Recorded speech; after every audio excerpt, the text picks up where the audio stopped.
I'll move on to the next question because I do have a specific question. I know Coach Stein and Coach Merlino here have worked with a very broad demographic from soccer moms all the way to pro athletes. And I just want to know how you approach them differently as far as your program design and how you approach them as far as their mental side and their makeup emotionally and that type of thing. How do you motivate that broad range?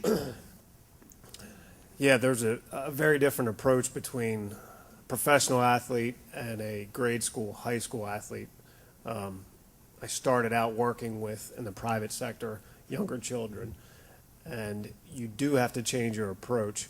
And I think that was the most difficult adjustment as I went from level to level, from grade school to high school to college athletes to professional athletes, is what's important to them.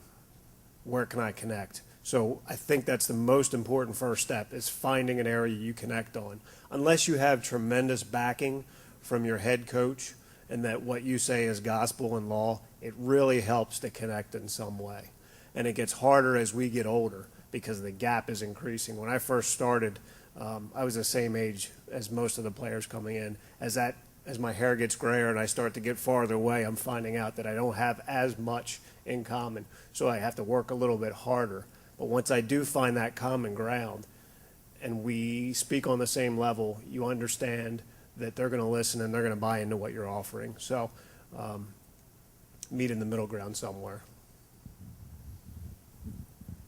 Yeah, with what I do in the private sector, I work with anywhere from males and females 10 and 11 years old all the way up through professional guys in the NBA. And I think as a coach, for all of us, when you look at your setting, you have to have lots of different skill sets within what you do. I mean, we can all talk programming and so forth, but your skill set when dealing with 1 or 2 10 and 11-year-olds versus an entire high school team, completely different communication skill sets. One thing that's different, if you're working with a team, if one guy or girl's late, you can kind of punish the whole group. One guy's late, everybody's late. When you're working in a private setting and you've got 3 clients all showing up at the same hour for a small group workout, you can't necessarily do that. If his mom drops him off late, I can't make her run for that. That's not fair. So you have to learn how to balance a lot of different things and work on the communication, again, the mindset. I just read a great book. It's called Game On, and it's about youth sports, and they chronicle all the way from 1 year old all the way up to 16 years old and what's kind of wrong with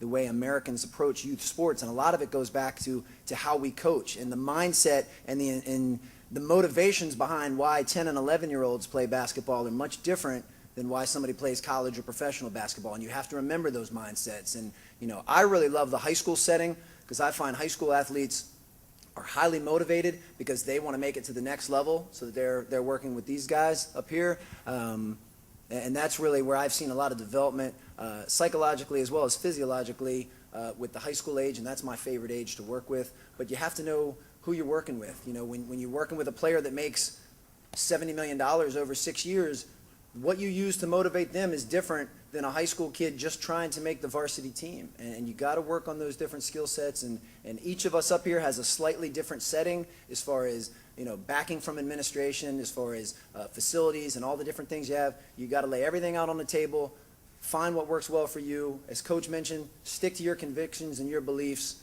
And just try and be as successful as possible.